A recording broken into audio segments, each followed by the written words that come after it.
Hello అండి, క్షీరసాగర మధురం కార్యక్రమం స్వాగతం. మీ పేరేంటి, ఎక్కడి నుంచి కాల్ చేస్తున్నారు? మార్క్ బాబు గారు వందనాలండి. నా పేరు రాజారావు. రాజారావు గారు ఎక్కడి నుండి? గుంటూరు జిల్లా. ఓకే, ఓఫీర్ సార్ ఉన్నారు, మీ ప్రశ్న అడగండి రాజారావు గారు. నాన్నగారు ప్రైజ్ ప్రైజ్ లార్డ్ బేటా, చెప్పండి. నాన్నగారు మత్తయి సువార్త 11వ అధ్యాయము 20వ వచనం నుంచి 24వ వచనం వరకు. 24లో విమర్శ దినమందు నీ స్థితి కంటే సొదొమ దేశపు వారి గతి ఓర్వదగినదై ఉండును అని మీతో చెప్పుచున్నాను అని ఆ పైన ఉన్న 3 పట్టణాల గురించి చెబుతాడు గాయి గారు. అంటే వాళ్ళకి ఆ లేఖనాలు ఎలా అర్థం చేసుకోవాలి అని కొద్దిగా డౌట్ నాన్నగారు.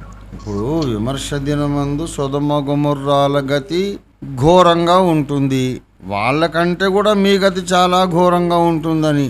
విమర్శ దినమందు నీ గతి కంటే సొదొమ దేశపు వారి గతి ఓర్వ తగినదై ఉండును. అంటే ఈ రెండూ ఓర్వలేనివే, రెండూ కూడా ఓర్వలేని పరిస్థితి.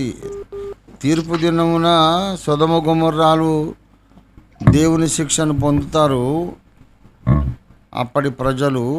అంతకంటే కూడా పైనున్నటువంటి కొరాజీనా, బేత్సయిదా, కపెర్నహూము ఈ పట్టణాల ప్రజలు దేవుని ఎదుట సొదొమ గొమొర్రాల కంటే మించిన పాపులుగా కనబడుతున్నారు కనుక వాళ్ళ శిక్ష ఇంకా ఎక్కువ ఘోరంగా ఉంటుంది. అయితే వీళ్ళు మరి సొదొమ గొమొర్రాలు చేసిన పాపమే చేస్తున్నారా అంటే కాదు. సొదొమ గొమొర్రాలు వాళ్ళు లైంగిక పాపమే చేశారు.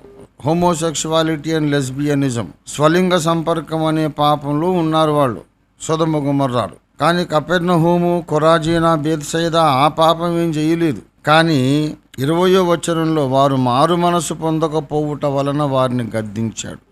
అలాగే మరి కపెర్నహూము ఎన్నో అద్భుతాలు చూశారు కపెర్నహూములో, అయినా వాళ్ళు ప్రభువుని విశ్వసించలేదు. విశ్వసించని వారు, మారు మనసు పొందని వారు సొదొమ పాపము కంటే గొమొర్రా పాపము కంటే గొప్ప పాపం చేస్తున్నారు.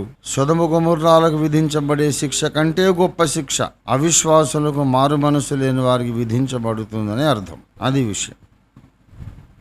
థ్యాంక్ యూ నాన్నగారు. God bless. Okay brother.